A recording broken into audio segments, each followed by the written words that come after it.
गणेशाय नमः। ओम श्री गणेशाय नमः। ओम नमो भगवते वासुदेवाय नमः। जय श्री श्रीमद् भागवत तृतीय स्कंद का अथ तृतीय अध्याय। कामनाओं के अनुसार विभिन्न देवताओं की उपासना तथा भगवत भक्ति के प्राधान्य का निरूपण। जय श्रीमन्नारायण। एवमेतग्निगदितं पृष्टवान् यद्भवान् मम निर्णाम्यम्रियमागणानां मनुष्येषु मनीषिणाम् ब्रह्मवर्चस कामस्तु यजेत ब्रह्मणस्पतिम् इंद्रमिंद्रिय कामस्तु प्रजा कामः प्रजापतिन्। श्री सुखदेव जी कहते हैं, परीक्षित, तुमने मुझसे जो पूछा था कि मरते समय बुद्धिमान मनुष्य को क्या करना चाहिए, उसका उत्तर मैंने तुम्हें दे दिया। जो ब्रह्म तेज का इच्छुक हो वह बृहस्पति की, जिसे इंद्रियों की विशेष शक्ति की कामना हो वह इंद्र की, और जिसे संतान की लालसा हो वह प्रजापतियों की उपासना करे। देवी मायां तु श्रीकामस्तेजस कामो विभावसुम वसुकामो वसुन रुद्रान वीर्यकामो अथ वीर्यवान अन्नाद कामस्तद्वदितिम स्वर्ग कामो अदितेह सुतान विश्वान देवान राज्य कामः साध्यान सधा साधको विशाम। जिसे लक्ष्मी चाहिए वह माया देवी की, जिसे तेज चाहिए वह अग्नि की, जिसे धन चाहिए वह वसुओं की, और जिस प्रभावशाली पुरुष को वीरता की चाह हो उसे रुद्रों की उपासना करनी चाहिए। जिसे बहुत अन्न प्राप्त करने की इच्छा हो वह अदिति का, जिसे स्वर्ग की कामना हो वह अदिति के पुत्र देवताओं का, जिसे राज्य की अभिलाषा हो वह विश्व देवों का, और जो प्रजा को अपने अनुकूल बनाने की इच्छा रखता हो उसे साध्य देवताओं का आराधना करना चाहिए। आयुष्कामो अश्विनो देवो पुष्टिकाम इलाम यजेत प्रतिष्ठा कामः पुरुषो रोदसी लोकमातरो रूपाभिकामो गंधर्वान् स्त्रीकामो अप्सर उर्वशीम् अधिपत्य कामः सर्वेषां यजेत परमेष्ठिनम्। आयु की इच्छा से, अश्विनी कुमारों का पुष्टि की इच्छा से, पृथ्वी का, और प्रतिष्ठा की चाह हो तो लोक माता पृथ्वी और दौ आकाश का सेवन करना चाहिए।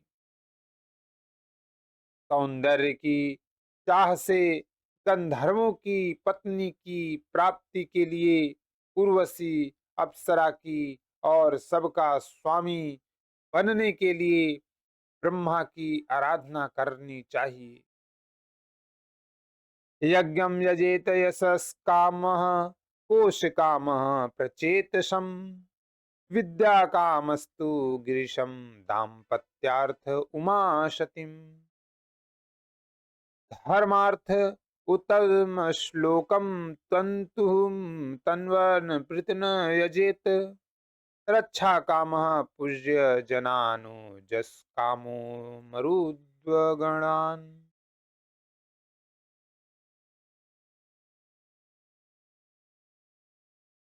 जिसे यश की इच्छा हो वह यज्ञ पुरुष की, जिसे खजाने की लालसा हो वह वरुण की, विद्या प्राप्त करने की आकांक्षा हो तो भगवान शंकर की और पति पत्नी में परस्पर प्रेम बनाए रखने के लिए पार्वती जी की उपासना करनी चाहिए। धर्म उपार्जन करने के लिए विष्णु भगवान की वंश परंपरा की रक्षा के लिए, पितरों की बाधाओं से बचने के लिए, यक्षों की और बलवान होने के लिए मरुद्व गणों की आराधना करनी चाहिए। राज्य कामो मनूनु देवान निःसन्ति त्वभिचरन् यजेत काम कामो यज्वते सोमम कामः पुरुषं परम् अकामः सर्वकामो वा मोक्ष काम उदारधिः तीव्रेण भक्ति योगेन यजेत पुरुषं परम्।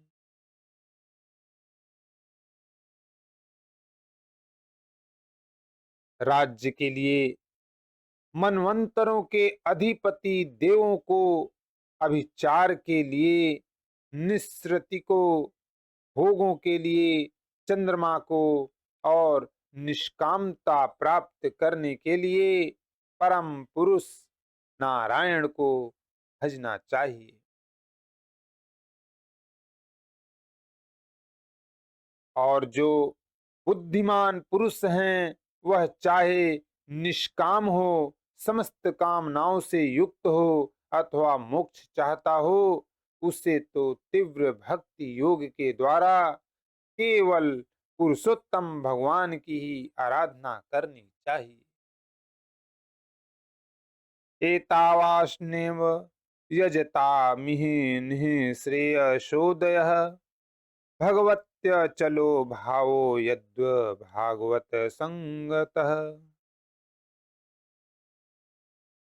ज्ञानम यदा प्रतिनिर्विक्त गुणोर्मिचक्र मात्म प्रसाद उत यत्र गुणेश्व संग कैवल्य सम्मत पथस्तत्वथ भक्ति योग को निर्वित्तो हरि कथासु रतिम न कुर्यात्।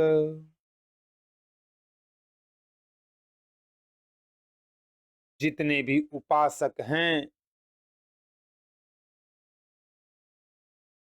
उनका सबसे बड़ा हित इसी में है कि वे भगवान के प्रेमी भक्तों का संग करके भगवान में अविचल प्रेम प्राप्त कर लें। ऐसे पुरुषों के सत्संग में जो भगवान की लीला कथाएं होती हैं उनसे उस दुर्लभ ज्ञान की प्राप्ति होती, जिससे संसार सागर की त्रिगुणमयी तरंग मालाओं के थपेड़े शांत हो जाते हैं, हृदय शुद्ध होकर आनंद का अनुभव होने लगता है। इंद्रियों के विषयों में आसक्ति नहीं रहती, कैवल्य मोक्ष का सर्वसम्मत मार्ग भक्ति योग प्राप्त हो जाता है। भगवान की ऐसी रसमयी कथाओं का चस्का लग जाने पर भला कौन ऐसा है जो उनमें प्रेम न करे। इत्यभिव्याहृतं राजा निशम्य भरतर्षभः किमन्यत पृष्टवान् भूयो वैयास किमीर्षि कविम्। सौनक जी कहते हैं, सूत जी, राजा परीक्षित ने सुखदेव जी की यह बात सुनकर उनसे और क्या पूछा। वे तो सर्वज्ञ होने के साथ ही साथ मधुर वर्णन करने में भी बड़े निपुण थे।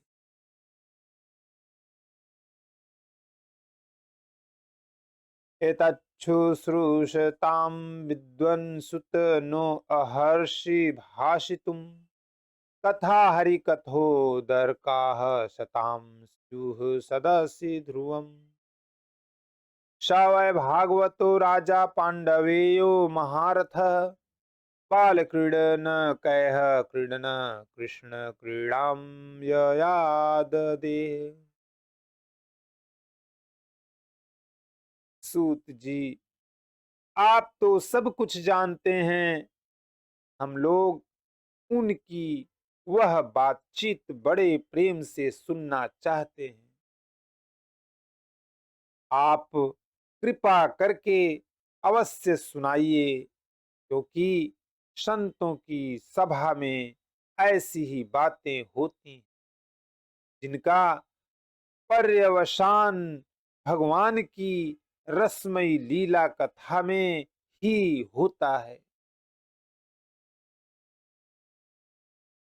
वयासकिश्च भगवान वासुदेव परायणः उरुगाय गुणोद्गाराः संतां स्युर्हृषमागमे आयुर्हरति वै पुंसामुदनस्तं च यन्नसौ तस्यर्थे यक्षणो नित्य उत्तम श्लोक वार्तया।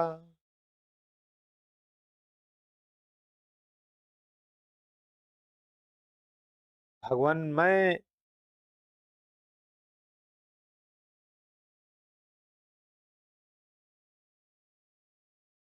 पांडुनंदन महारथी राजा परीक्षित बड़े भगवद भक्त थे। बाल्य बाल्यावस्था में खिलौनों से खेलते समय भी वे श्री कृष्ण लीला का ही रस लेते थे। भगवान, मैं श्री सुखदेव जी भी जन्म से ही भगवत परायण हैं।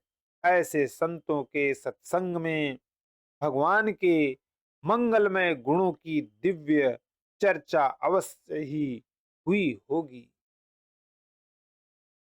जिसका समय भगवान श्री कृष्ण के गुणों के गान अथवा श्रवण में व्यतीत हो रहा है, उसके अतिरिक्त सभी मनुष्यों की आयु व्यर्थ जा रही है। ये भगवान सूर्य प्रतिदिन अपने उदय और अस्त से उनकी आयु छीनते जा रहे हैं। सर्वः किं न जीवन्ति भस्त्राः किं न श्वसन्त्युत न खादन्ति न मिहन्ति किं ग्राम पशवो अपरे त्वविन्द वराहोष्टखरैः सस्तुतः पुरुषः पशुः न यत्कर्णपथोपेतो जातु नाम उदाग्रजः।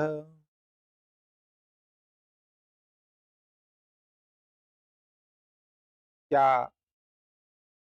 वृक्ष नहीं जीते? क्या लुहार की धौंकनी सांस नहीं लेती? गांव के अन्य पालतू पशु क्या मनुष्य पशु की ही तरह खाते पीते या मैथुन नहीं करते? जिसके कान में भगवान श्री कृष्ण की लीला कथा कभी नहीं पड़ी, वह नर पशु कुत्ते ग्राम सूकर ऊंट और गधे से भी गया बीता है। विलेबतोरुक्रम विक्रमानये न शृण्वत कर्णपूटे नरस्य जिह्वासति दार्दूरिकेव सुत न चोपगायत्युग्रु गाय गाथाः भारा परम पंटकीरीटजुष्ट मप्युक्तमांगं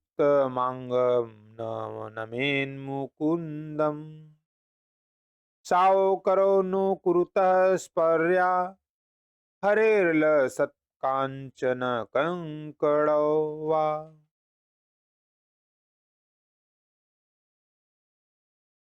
सूत जी, जो मनुष्य भगवान श्री कृष्ण की कथा कभी नहीं सुनता, उसके कान बिल के समान हैं।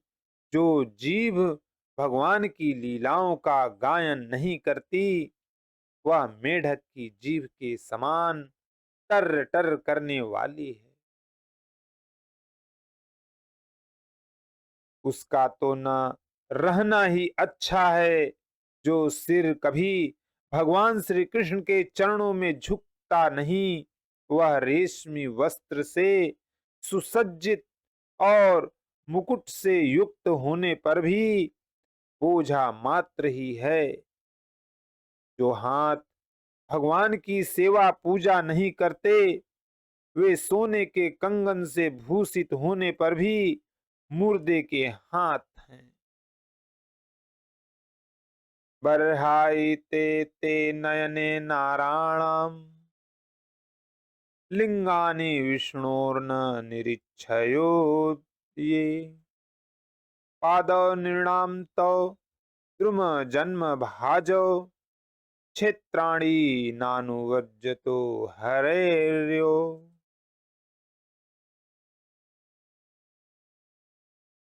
जो आंखें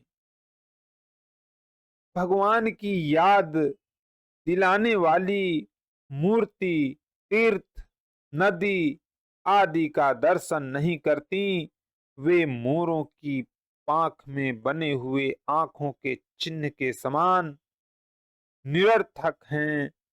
मनुष्यों के वे पैर चलने की शक्ति रखने पर भी न चलने वाले पेड़ों जैसे ही हैं। जो भगवान की लीला स्थलियों की यात्रा नहीं करते, जीवन छो भागवतांग घ्रीरेणुम न जातु मत्र्यो अभिलभित यस्तु श्री विष्णु पदा मनुजस्तु लज्जा स्वसंक्षो यस्तु न वेद गंधम तदस्म सारम हृदय बतेन्दम यद्वगृह्यमाणैर्हृन्नाम धैर्य न विक्रियेताथ यदा विकारो नेत्रे जलम गात्ररूहेषु हर्षः अथाभिधेह्वांग मनो अनुकूलम प्रभास से भागवत प्रधान यदा वैयास्किरात्म विद्या विशारदो नृपन्ति साधु पृष्ठः। जिस मनुष्य ने भगवत प्रेमी संतों के चरणों की धूल कभी सिर पर नहीं चढ़ाई, वह जीता हुआ भी मुर्दा है। जिस मनुष्य ने भगवान के चरणों पर चढ़ी हुई तुलसी की सुगंध लेकर उसकी सराहना नहीं की, वह श्वास लेता हुआ भी श्वास रहित शव है। सूत जी, वह हृदय नहीं लोहा है जो भगवान के मंगल में नामों का श्रवण कीर्तन करने पर भी पिघल कर उन्हीं की ओर बह नहीं जाता। जिस समय हृदय पिघल जाता है, उस समय नेत्रों में आंसू छलकने लगते हैं और शरीर का रोम रोम खिल उठता है। प्रिय सूत जी, आपकी वाणी हमारे हृदय को मधुरता से भर देती है। इसलिए भगवान के परम भक्त आत्मविद्या विशारद श्री सुखदेव जी ने परीक्षित के सुंदर प्रश्न करने पर जो कुछ कहा, वह संवाद आप कृपा करके हम लोगों को आइए। इति श्रीमद्भागवते महापुराणे पारमहंस्यां संहितायां तृतीय स्कंधे तृतीयोऽध्यायः समाप्तम्।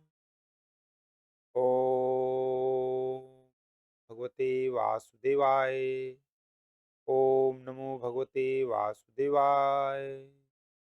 ओम नमः शिवाय। ओम